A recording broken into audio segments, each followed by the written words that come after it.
एक जंगल में बहुत से रंगीन बाघ रहा करते थे। उन सभी बाघों के पास कुछ विशेष जादुई शक्तियाँ थीं। किसी के पास पानी की शक्ति, किसी के पास अग्नि की शक्ति और किसी के पास वायु की शक्ति थी। वे सभी रंगीन बाघ बड़े ही दुष्ट और जालिम थे। वे सभी अपनी शक्तियों से जंगल के जानवरों को परेशान किया करते थे और हमेशा उन पर अपना हुक्म चलाते थे। जो भी जानवर उनकी बात नहीं मानता था तो वे दुष्ट बाघ अपनी शक्तियों से उसे जलाकर वहीं मार देते थे। जंगल के सभी जानवर उन जालिम बाघों से बड़े ही परेशान थे।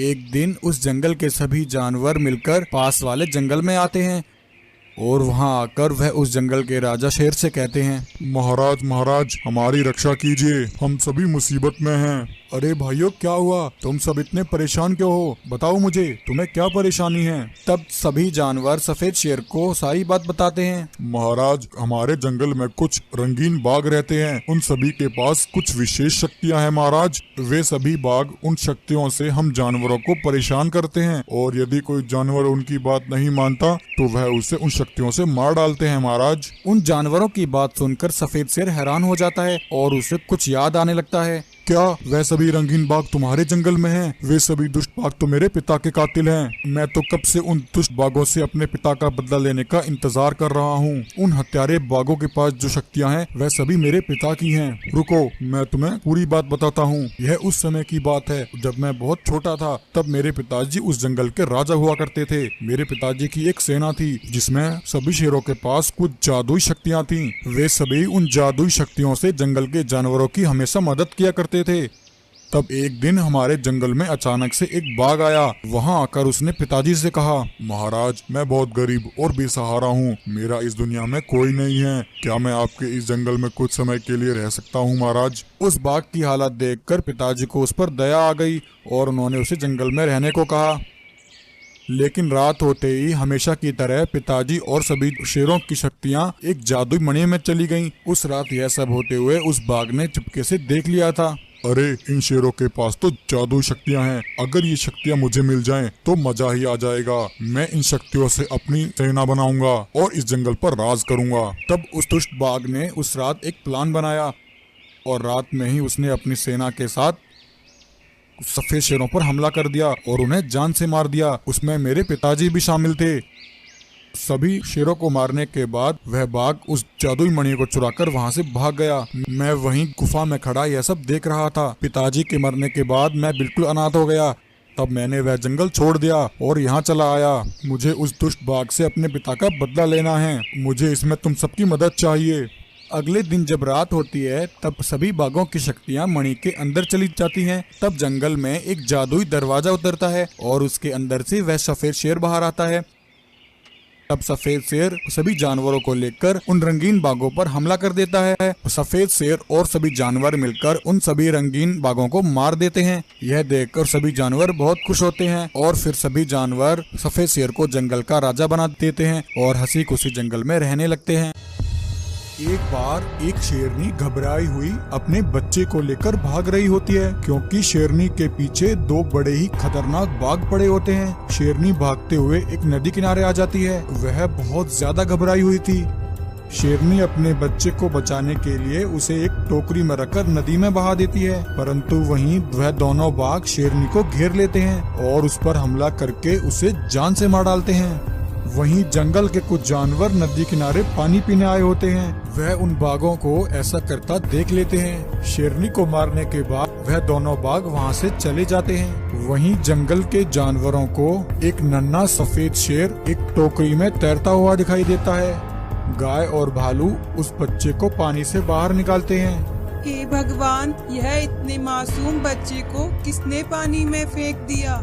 गाय, मुझे तो लगता है यह उस शेरनी का बच्चा है। इसकी माँ ने इसे बचाने के लिए इसे पानी में छोड़ा होगा। हाँ भालू, उस बेचारी शेरनी ने अपने बच्चे को बचाने के लिए अपने प्राण गंवा दिए। परंतु गाय, अब हम इस बच्चे का क्या करें? भालू, मैं इस बच्चे को यहाँ अकेला नहीं छोड़ सकती। मैं इस बच्चे को पालूंगी। आज से मैं इसकी माँ हूँ। बेटा, आज से तुम मेरे साथ रहोगे।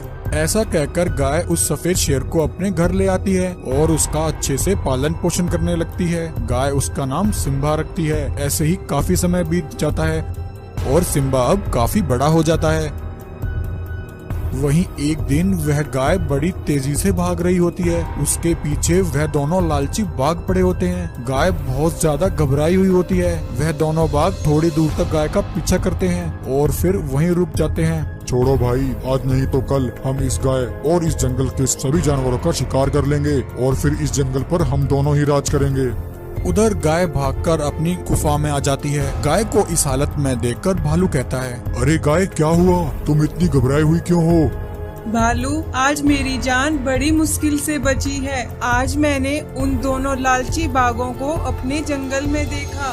उन दोनों बाघों ने मुझे अपना शिकार बनाने की कोशिश की, परंतु थोड़ी दूर पीछा करने के बाद वह दोनों वहीं रुक गए। गाय, यह तुम क्या कह रही हो? यह दोनों तो वही लालची आदमखोर बाघ हैं जिसने सिम्बा की माँ को मारा था।